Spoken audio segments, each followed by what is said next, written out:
പാറ്റകളുടെ പ്രക്ഷോഭം കഴിഞ്ഞു, സമരം കഴിഞ്ഞു, അവർ തിരിച്ചുപോയി, വാങ്ചുക് തിരിച്ച് ലഡാക്കിലേക്ക് പോയി.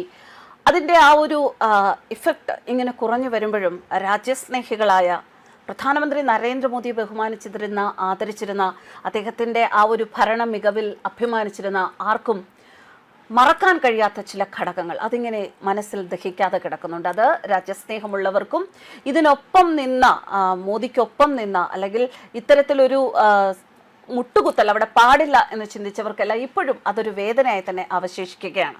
അത്തരത്തിലുള്ള ഒരു വ്യക്തിയാണ് ജിതിൻ കെ ജേക്കബ്. അദ്ദേഹത്തിൻ്റെ പോസ്റ്റുകളിൽ ഈ ദിവസങ്ങളിലൊക്കെ നോക്കിയാൽ ആ ഒരു വിഷമം അദ്ദേഹത്തിൻ്റെ പല വരികളിലും നമുക്ക് കാണാൻ സാധിക്കും.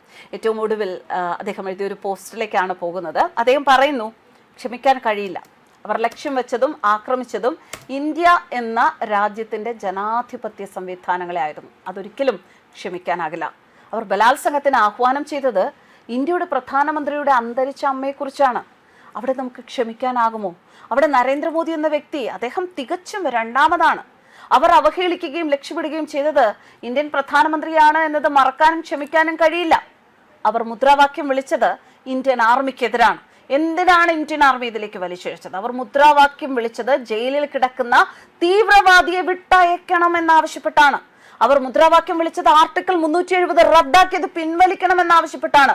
അവർ വനിതാ മാധ്യമ പ്രവർത്തകർക്ക് നേരെ നടത്തിയ ലൈംഗിക ചേഷ്ടകൾ ഈ രാജ്യം മുഴുവൻ കണ്ടതാണ്. അവരിൽ 101 പേർ കൊലപാതക കേസിലും 62 പേർ കൊലപാതക ശ്രമക്കേസിലും 284 പേർ കവർച്ച കേസിലും 61 പേർ ബലാത്സംഗ കേസിലും 6 പേർ പോക്സോ കേസിലും 25 പേർ ലൈംഗികാതിക്രമ കേസിലും 229 പേർ ആയുധം കയ്യിൽ വെച്ച കേസിലും ഉൾപ്പെട്ടവരായിരുന്നു. രോഷം കൊള്ളുകയാണ് അദ്ദേഹത്തിന്റെ വരികളിലൂടെ. കാരണം ഇത്രയധികം പ്രശ്നങ്ങൾ ഉണ്ടാക്കി അവർക്ക് പ്രധാനമന്ത്രി നരേന്ദ്രമോദി മാപ്പ് നൽകിയിരിക്കുന്നു. അത് അദ്ദേഹത്തിന്റെ മഹത്വം. പക്ഷെ സ്വന്തം അമ്മയെ വളരെ മോശമായി അധിക്ഷേപിച്ചാൽ ഒരു മകനും അല്ലെങ്കിൽ ഒരു മകൾക്കും മാപ്പ് നൽകാനാകില്ല.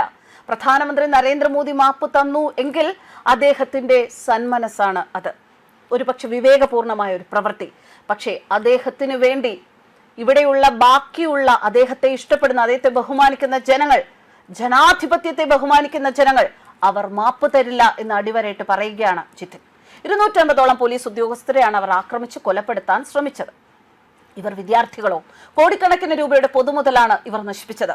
ഇവർ രാജ്യസ്നേഹികളോ? വിദേശത്ത് നിന്ന് പോലും ഇന്ത്യയിൽ കലാപം ഉണ്ടാക്കാൻ ആളുകൾ എത്തി എന്നത് മറക്കരുത്. ഇവരെ എങ്ങനെ നമ്മൾ രാജ്യസ്നേഹികൾ എന്ന് വിളിക്കും? അല്ലെങ്കിൽ വിദ്യാർത്ഥികൾക്കൊപ്പം നിൽക്കുന്നവർ എന്ന് വിളിക്കും? ഒരാവശ്യത്തിനായി വിദ്യാർത്ഥികൾക്കൊപ്പം നിൽക്കുന്നവർ ഏത് തരത്തിലുള്ളവരായിരിക്കണം? ഇത്തരമുള്ള ചോദ്യങ്ങളൊക്കെ അവിടെ അവശേഷിക്കുകയാണ്. വ്യക്തിപരമായ ക്ഷമ നൽകലാകാം, പക്ഷെ രാജ്യം എന്ന നിലയിൽ ക്ഷമിക്കാനാകില്ല. മുഹമ്മദ് ഖോറിയുടെ വിജയങ്ങളാണ് ഉത്തരേന്ത്യയിൽ സ്ഥിരമായ മുസ്ലിം ഭരണത്തിന് അടിത്തറ പാകിയത് എന്നാണ് ചരിത്രകാരന്മാർ പറയുന്നത്. 1191 തെരൈൻ 1-ാം യുദ്ധത്തിൽ പൃഥ്വിരാജ് ചൗഹാൻ മുഹമ്മദ് ഖോറിയെ പരാജയപ്പെടുത്തിയിരുന്നു എങ്കിലും കൊല്ലാതെ വിട്ടു. 1192 തെരൈൻ 2-ാം യുദ്ധത്തിൽ മുഹമ്മദ് ഖോറി തിരിച്ചു വന്ന് പൃഥ്വിരാജിനെ പരാജയപ്പെടുത്തി. ശത്രുക്കൾക്ക് അവസരങ്ങൾ നൽകരുത് എന്ന വലിയ സന്ദേശം കൂടിയാണ് അദ്ദേഹം നൽകുന്നത്. അവരുടെ ഇരവാദവും മാപ്പ് പറച്ചിലും കണ്ട് മനസ്സലിയരുത്. പൊട്ടൻഷ്യൽ തീവ്രവാദികൾ തന്നെയാണ് ഇവറ്റകൾ. ഇന്നല്ല എങ്കിൽ നാളെ ഇവറ്റകൾ പൊട്ടിത്തെറിക്കുമെന്ന് ഉറപ്പ്. ഇത്തരം വിഷയങ്ങൾക്കെതിരെ നടപടിയെടുക്കാൻ ഭരണകൂടവും നീതിന്യായ വ്യവസ്ഥയും വൈകുന്നത് കൊണ്ടാണ് ജനം നിയമം കയ്യിലെടുക്കുന്ന വാർത്തകൾ രാജ്യമെങ്ങും ഇന്ന് കാണുന്നതും.